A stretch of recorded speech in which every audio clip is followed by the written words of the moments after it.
Hey everyone. So whether you're out there, thinking about buying a house or maybe refinancing, or just kind of curious about what's happening in the UK housing market, um, this deep dive should be pretty interesting for you. Okay, cool. Yeah, we've got this article here talking about UK lenders cutting their mortgage rates, and Okay. it's not just like small lenders. We're talking about big names like Barclays, Halifax, Right. Yeah. Coventry Building Society, Yorkshire Building Society, Yeah, wow. the whole gang. Interesting. Yeah, so it's pretty wild. Uh-huh. Like the article gives some pretty crazy numbers. Like Barclays is dropping their 2-year fixed rate Mm-hmm. from 5.04% down to 4.79%. Wow.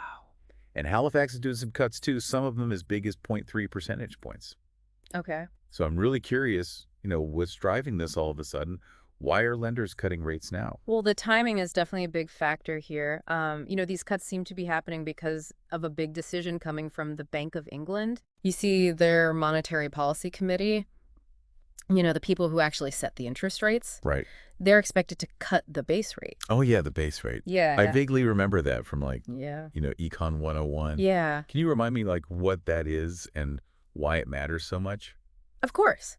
So the base rate is kind of like the foundation of all interest rates in the UK. Mm, It's the rate at which banks lend to each other. okay. And when that base rate goes down, it usually triggers, like a dominant effect leading to lower interest rates on things like mortgages, loans, that kind of thing. Okay, that makes sense. So the Bank of England might cut the base rate, and then we could see lower mortgage rates. Yeah, But why would they cut the base rate in the first place? that's a good question. The UK economy is facing some challenges right now.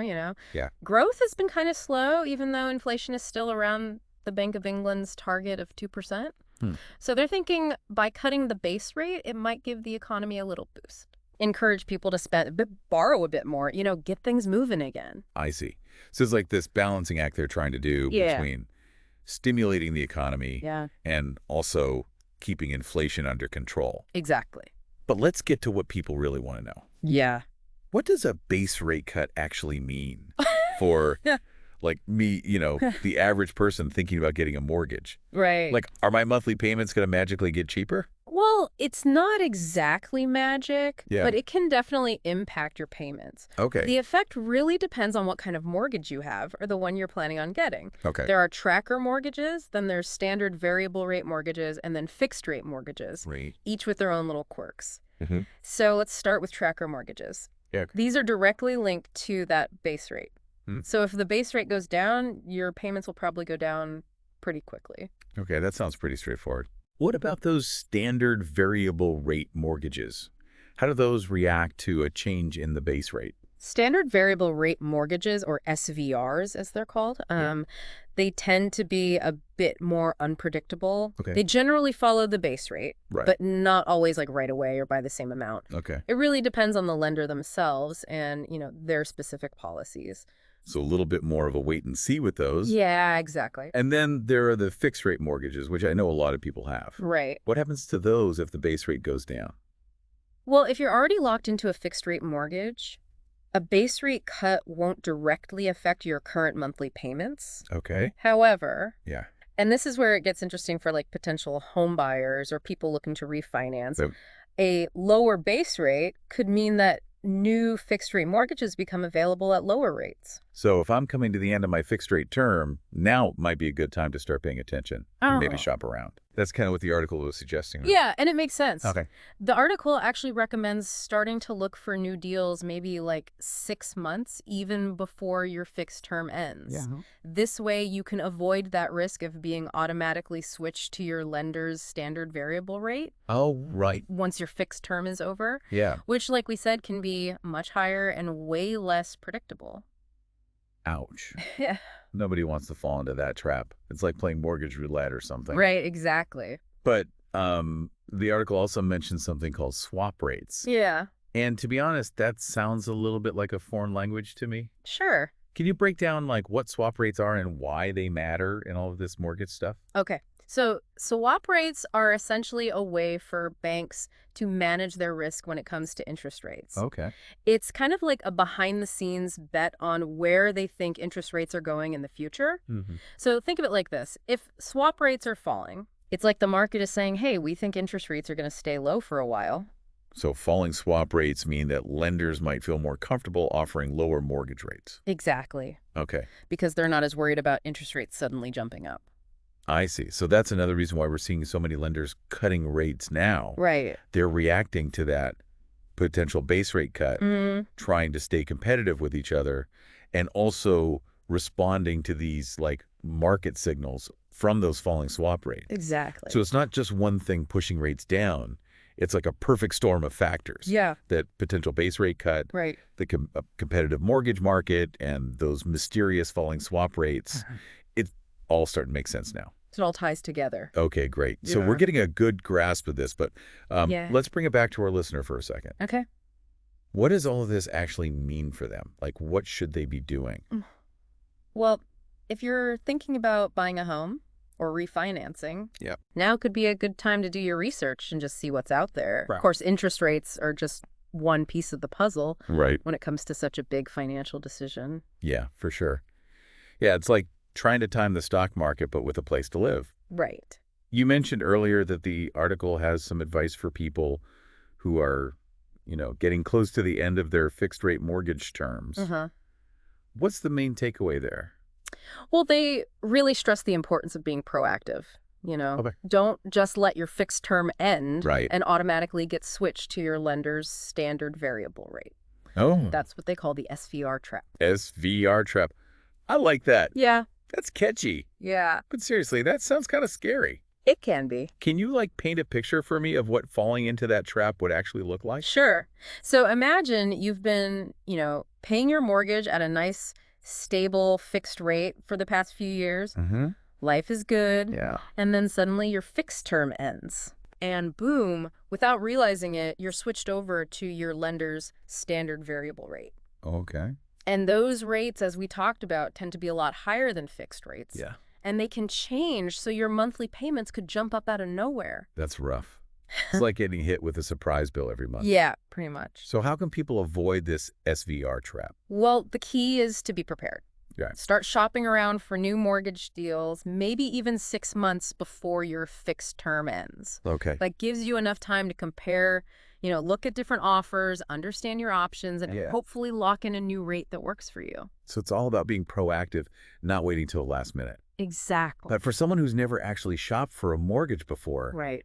where do they even begin? It seems kind of overwhelming. I understand it can feel like a lot, but there are some really good resources out there Okay. to make the process easier. Okay. A good place to start is those online mortgage comparison websites. Oh, yeah. There are quite a few of them. Okay. And they let you just put in your information Right. and get a quick look at, the rates and deals you might qualify for. Just like a one-stop shop for mortgage options. Pretty much, yeah. Yeah. That's handy. Yeah. Anything else people should be doing? Don't underestimate a good mortgage broker. Okay. They can be a real help, especially if you're feeling lost in the whole mortgage world. Right. Brokers have access to a wider range of deals than you might find on your own, Mm-hmm. and they can help you navigate all that confusing mortgage jargon and paperwork. So a broker is like a mortgage translator and guide. Exactly. They Okay. can save you so much time and stress, Right. and maybe even get you a better rate than you could find yourself. It sounds like having a broker on your side could be a game changer, especially for first-time buyers Yeah. who are completely new to all of this. Yeah. But we've been talking a lot about lower mortgage rates, Right. and that's exciting and all. But let's not forget that, buying a home or refinancing, Yeah. it's a huge financial commitment. It is. There's so much more to think about than just the interest rate. Absolutely. You got to look at the bigger picture. Okay. Don't just get blinded by a low interest rate and Mm. forget about other important things like fees, Yeah. the length of the loan term, and just your overall financial situation. Right. I remember seeing in the article that some mortgages can come with some pretty hefty fees, Oh, yeah. sometimes even over £1,000. Yeah, definitely. That's not small change. It's a significant amount. Yeah. And it might be tempting to just add those fees to your mortgage balance Yeah. so you don't have to pay them up front. Yeah. But remember that you'll end up paying interest on those fees over the entire life of your loan. Right. That can really add up. So it's like a hidden cost that can really sneak up on you. Exactly. It's important to factor that into the total cost of the mortgage. Yeah. It's like when you're buying a car. You don't just look at the sticker price. Exactly. You also have to think about insurance, maintenance, all that stuff. That's a great analogy. Yeah. And that's why it's so important to read all the fine print, Uh-huh. compare different mortgage offers carefully, Right? and just really make sure you understand exactly what you're signing up for. Yeah, this is starting to sound a bit like homework. It is. But it's important homework, right? It is. We're talking about potentially hundreds of thousands of pounds here. Right. It's a big decision. So we've covered the impact of interest rate changes Mm-hmm. and the ins and outs of shopping for a mortgage. Right. But let's zoom out a bit now Okay. and talk about the bigger economic picture. Sure. We mentioned that the UK economy is experiencing kind of slow growth. Yeah. Can you talk a bit more about why that is and what it could mean for the housing market? Sure. There are a bunch of factors that are contributing to that slow growth. Okay. We've got global economic uncertainty, the whole Uh-huh. Brexit situation, rising living costs, Right. all putting a damper on the UK economy. Right. And when the economy slows down, people tend to get a bit more cautious about making big purchases, like buying a home. So a sluggish economy can lead to a slower housing market? It can, But wouldn't these lower mortgage rates potentially help offset that potentially. by making it more affordable to buy? That's the hope. Okay. Lower mortgage rates definitely make borrowing cheaper, Right. which could encourage some people who are maybe on the fence about buying Yeah. to go ahead and take the plunge. Hmm. But it's a tricky balance for sure. And then there's inflation, Right. which we haven't really talked about much. Yeah. How does that fit into all of this? Inflation is a tricky one. Okay. Like you said earlier, the Bank of England tries to keep it around 2%. Right. But if inflation gets out of control and starts climbing too high, Yeah. it can really eat away at people's purchasing power and make everything more expensive. Yeah, and that makes it harder, for people to save for a down payment. Right. And actually qualify for a mortgage. Hmm. So it can definitely put a damper on things. Wow. So it really is like this big, complicated web of things that are all affecting the housing market. It is. It's like trying to solve a giant economic puzzle. Right.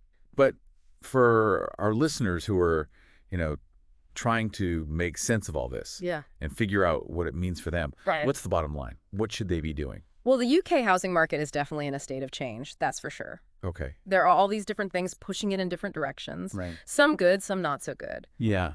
But I think the most important thing for anyone thinking about buying a home or refinancing is that knowledge is power. The Yeah. more you understand about what's going on, Right. the better decisions you can make about your own financial future. I love that knowledge is power, It really is. especially when it comes to something as big as buying a home. Exactly. So let's get practical for a second. Okay. If someone IS thinking about, taking the plunge and buying a home in the UK right now, Yeah. what are the first things they should do? Well, even before you start looking at properties online or talking to estate agents, Yeah. you need to get your finances in order. Okay. That means checking your credit score, making sure you have a solid budget, Uh-huh. and getting pre-approved for a mortgage. Right. So you know what you can actually afford. Yeah, because there's nothing worse than finding a house you love and then realizing it's way out of your price range. Exactly. Yeah. It's like going clothes shopping when you're starving. Right. Everything looks good. Exactly. And once you have a good handle on your finances Uh-huh. and you know how much you can borrow, Yeah. that's when you can start seriously looking at different mortgage options. Right. Don't just jump at the first offer you see. No. Shop around, compare rates from That different one. lenders. And think about whether working with a mortgage broker might be a good idea for you. Exactly. Don't settle for the first dress you try on. Right. And don't settle for the first mortgage offer you get. Good advice. But I think for a lot of people, the whole mortgage world can feel pretty intimidating. Yeah, okay. There's so much jargon and paperwork. It's true. It's like a whole different language. It can feel that way. Any advice for those who are feeling a bit overwhelmed? Don't be afraid to ask questions. Okay. Lenders and brokers are there to help you understand the process. Yeah. Ask for clarification if you don't understand something. Right. And don't sign anything until you feel completely comfortable. I like that. There's no such thing as a stupid question when it comes to something this important. Exactly. Now let's talk about refinancing for a second. Yeah. Say you already own a home, Yeah. but you're hearing all this talk about potentially lower mortgage rates. Right. Does that mean you should be thinking about refinancing? It's definitely worth looking into. Yep. If mortgage rates really are going down, like we've been talking about, Uh-huh. you might be able to get a lower rate on your current mortgage, which could potentially save you a lot of money over time. That sounds pretty good. Yeah. But how do you know if refinancing is actually the right move for you?